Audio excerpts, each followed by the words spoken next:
entriamo nel vivo di questo progetto di coinvolgimento dei giovani nell'e-participation con un giovane, innanzitutto, della Facoltà di Scienze Politiche a Padova, che si occupa di questa associazione, se associazione si può chiamare, o di questo blog, chiamiamolo così, di questo strumento di participation da parte vostra, che si chiama Come to Discuss. Vieni per discutere, a parlare.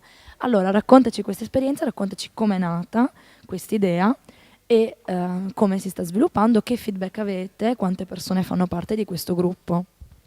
Allora, Come to Discuss si è sviluppato principalmente al primo anno di università. Diciamo che è nato assieme a degli amici, dei compagni di corso che hanno trovato stimolo nella partecipazione e anche nella discussione sui temi più comuni che interessano la gente in tutti i campi a 360 gradi, che va sia dal sociale al politico, anche al solidale, e tutte queste tematiche abbiamo cercato di raggrupparle in un sito attraverso sia il nostro contributo, quindi scrivendo articoli, pubblicando ricerche o cose di questo genere, ma anche tentando di chiamare a sé principalmente e soprattutto i giovani primo, e anche la cittadinanza in generale, quindi la società civile.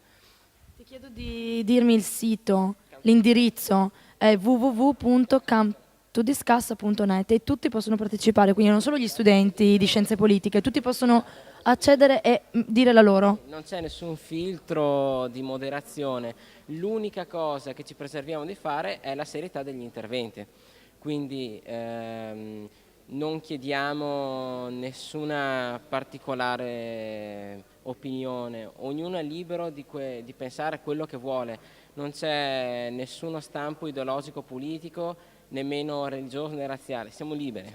Ma senti, mi fai un esempio concreto di un argomento di cui vi state occupando, comunque ad esempio un argomento che ha suscitato vivo interesse o sul quale avete ricevuto molti commenti, molti interventi, un qualcosa che riguarda da vicino, suppongo, principalmente i giovani.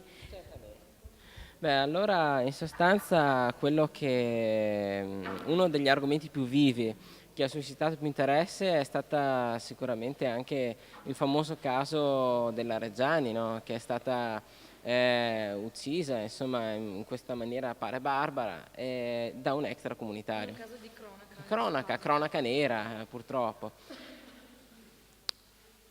Non ci aspettavamo un successo così evidente.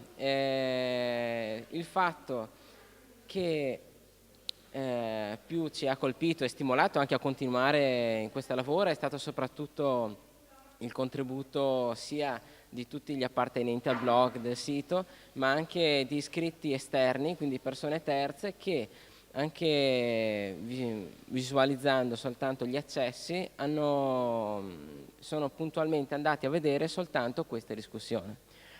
Quindi avete in un certo qual modo fidelizzato l'utente, quindi si parla in questi giorni, c'è questo dibattito sulla un utente casuale o un utente che, esatto, che va lì apposta quotidianamente, quindi poi questo è un dibattito che si fa a proposito della questione che riguarda Murdoch, Sky e la libertà, diciamo, la gratuità delle notizie e dell'editoria. Comunque, in questo senso, voi avete riscontrato che c'è un feedback positivo che si ripete, che comunque migliora di giorno in giorno. certamente.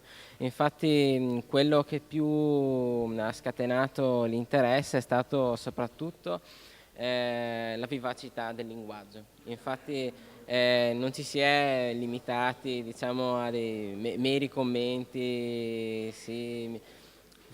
Penso che non sia una cosa giusta o meno criticare chi magari è un rom, per esempio, per dire, ma si è andato su una discussione molto venale, nel senso che anche questioni di sangue così che abbiamo dovuto alla fine moderare anche. Quindi l'intervento del moderatore, dei moderatori,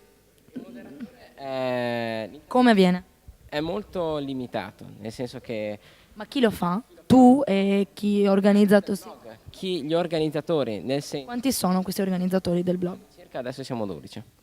Noi ci limitiamo soltanto con un piccolo commento, se c'è un'esternazione un po' troppo vivace, appunto, diciamo soltanto il tema è questo, cerchiamo di moderare i toni, nient'altro.